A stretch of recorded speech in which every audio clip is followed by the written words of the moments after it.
आज हम pixel lab में बर्निंग वर्ड्स बनाएंगे। तो न्यू टेक्स्ट पर हमने क्लिक कर दिया और यहाँ पर हम जो है एक वर्ड लिखेंगे। कोई सा भी आप वर्ड सिलेक्ट कर सकते हैं। मैं यहाँ पर गिलो को सिलेक्ट कर रहा हूँ, गिलो लिख रहा हूँ। ओके पर क्लिक करना है। ओके पर क्लिक करने के बाद जनाब ये गिलो हमारा हो चुका है। अब हम इसे ड्रैग करके इसकी साइज़ को हम बढ़ाएंगे। तो इसकी साइज़ को बढ़ाने के बाद ए वाले ऑप्शन पर हमने क्लिक कर दिया और यहाँ पर ए बी पर हमने क्लिक किया। इसका फॉन्ट हमने चेंज करना है। तो यहाँ पर नीचे स्क्रॉल करके आएंगे तो यहाँ पर आपको एक डेज नाम से फॉन्ट मिलेगा। इसको सिलेक्ट करना है और यहाँ से स्पेसिंग को हमने सिलेक्ट करना है और इसकी स्पेसिंग जो है वो हमने बढ़ानी है। कुछ तकरीबन जो है 16 के अराउंड हमने रखनी है और फिर हमने यहाँ पर इसको जनाब कुछ इस तरीके से सेंटर में प्लेसमेंट करना है। तो यहाँ पर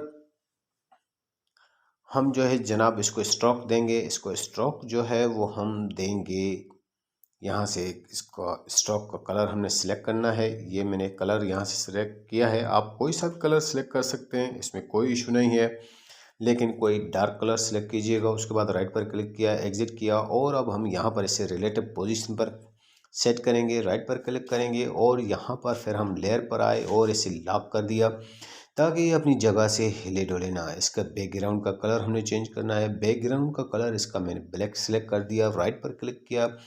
अब हमने यहाँ पर जो है जनाब लेयर पर क्लिक करना है, इसकी एक कॉपी बनानी है और उसकी कॉपी शुदा टेक्स्ट को जो है वो हमने इसके नीचे लाना है, यानी कि बैक साइड पर। तो उस बार को हमने यहाँ पर नीचे करना है और उसके बाद हमने जो है जनाब ए वाले सेक्शन पर आना है और यहाँ पर रिलेटिव पोजीशन को सिलेक्ट करना है और सेंटर वाले दोनों एरोज पर हमने क्लिक कर दिया। नीचे स्क्रॉल करके आएंगे तो यहाँ पर आपको शेडो का ऑप्शन मिलेगा, इस पर क्लिक करना है, इसको एनेबल करना है और शेडो का कलर भी हमने वही देना है जो हमने स्ट्रोक का कलर सिलेक्ट किया था, ये याद रखिएगा। तो यहाँ से मैंने शेडो का कलर जो है वो सिलेक्ट कर दिया है और यहाँ पर जनाब इसका बिलियो रेडियस थोड़ा सा बढ़ाकर गहरा कर दिया। फिर अब हमने दोबारा जो है इसी टेक्स्ट की एक और कॉपी बनानी है। तो हमने इसकी कॉपी बना दी, लेकिन उस टेक्स्ट को हमने नीचे करना है, ये याद रखिएगा। हर टेक्स्ट को पहले वाली टेक्स्ट के नीचे करना है। तो हमने इसको रिलेटिव पोजीशन पर आना है और सेंटर वाले दोनों एरोज पर हमने क्लिक करना है। उसके बाद नीचे स्क्रॉल करके आना है और यहाँ पर हमने इसको शेडो देना है, शेडो को इनेबल करना है और शेडो का वही कलर सिलेक्ट करना है जो हमने पहले वाले दो एलिमेंट्स को दिया है।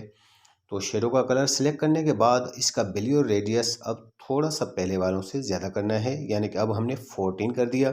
और उसके बाद अब हमने फिर इसकी एक और कॉपी बनानी है और इस कॉपी शुदा टेक्स्ट को हमने पहले वाले एलिमेंट्स से नीचे करके रखना है और यहाँ पर रिलेटिव पोजीशन पर आना है और सेंटर वाले दोनों एरोज पर क्लिक करना है और नीचे स्क्रॉल करके आना है और शेडो पर क्लिक करना है, शेडो को इनेबल करना है और यहाँ से वही सेम कलर हमने सिलेक्ट करना है।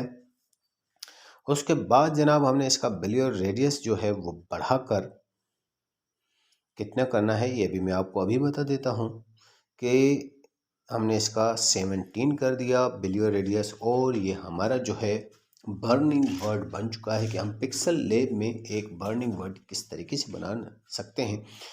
तो इन तमाम एलिमेंट्स को हमने आपस में मर्ज करना है, ओके पर क्लिक करना है और ये हमारा एलिमेंट मर्ज हो चुका है। अब हम इसे अगर नीचे से ड्रैग करके थोड़ी इसकी विड्थ बढ़ा देंगे तो ये और खूबसूरत दिखाई देगा।